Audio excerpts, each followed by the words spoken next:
Bonjour, aujourd'hui nous allons continuer avec un autre sujet encore plus difficile, mais comme je vous l'ai dit, ne vous sauvez pas, c'est la racine cubique. Donc nous allons voir comment on arrive à cette notion et on va à nouveau s'amuser avec des cubes. Dans un premier temps, on reconstruit un cube. Donc je vais décider de construire un cube qui a 2 unités d'arête. Donc dans chaque rangée de cubes, 2 rangées de 2 cubes, ça en fait 4.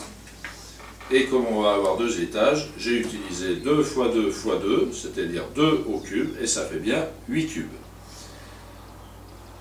Maintenant, la marche arrière, dans l'autre sens. Sur la table, j'ai 64 cubes. Et avec ça, je vais essayer de voir si j'arrive à fabriquer un cube. Donc nous rangeons les cubes par rangée, par étage. Là, j'ai 3 rangées de 3 cubes, donc déjà j'en ai utilisé 9. On va faire les étages.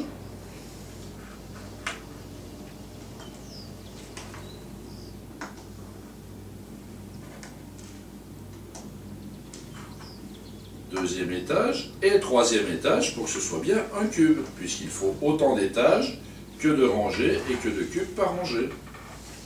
Donc en faisant un cube d'une arête de 3 unités, j'ai utilisé seulement 27 cubes.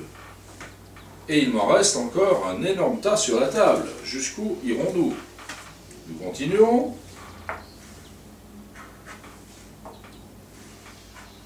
Donc cette fois, on va arriver petit à petit à un cube de 4 étages, comportant 4 rangées de 4 cubes. Est-ce que ce sera suffisant pour épuiser le stock de cubes? Nous allons le voir dans un instant.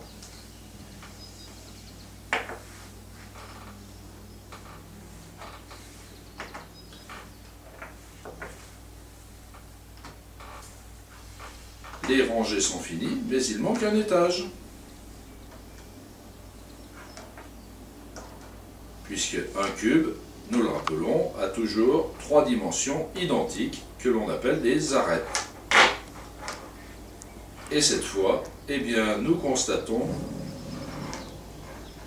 que si avec un cube de 3 unités d'arête, on en avait utilisé 24, avec un cube de 4 unités, on en utilise bien exactement 64.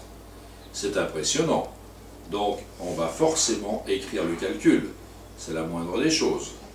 Donc, nous venons de voir que si nous construisons un cube de 2 cm d'arête, 2 étages de 2 rangées de 2 cubes, nous avons bien 8 cubes. Nous avons vu aussi que si nous avons 64 cubes à ranger pour faire un cube, avec la racine du cube, donc la racine cubique, nous avons constaté que l'arête du cube est de 4.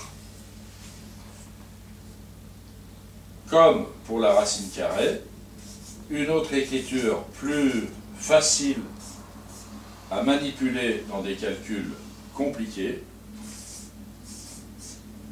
64 puissance 1 tiers.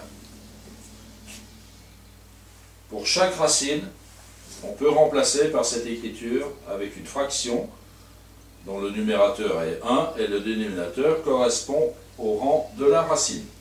Donc racine carrée, c'est puissance 1 demi, racine cubique, puissance 1 tiers. Et nous pourrions aller plus loin dans la théorie.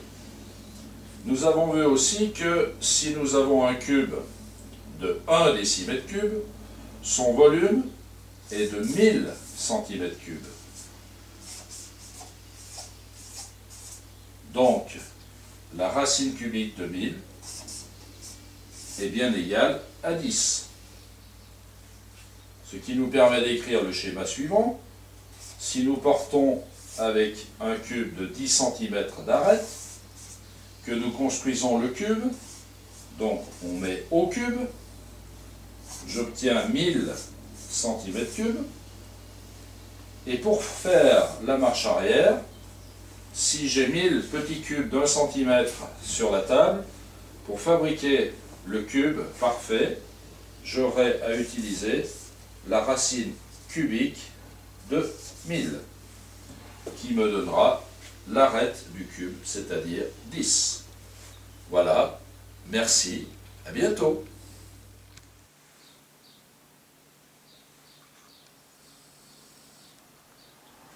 Bonjour, je m'appelle Jean Bruyas et je suis animateur dans une association qui s'appelle Les Maths par la main, qui a pour but de divulguer de la culture générale et en particulier scientifique et surtout mathématique, puisque c'est une matière qui souvent est redoutée, pas toujours appréciée et pourtant indispensable à beaucoup, autant dans la vie professionnelle que dans la vie privée.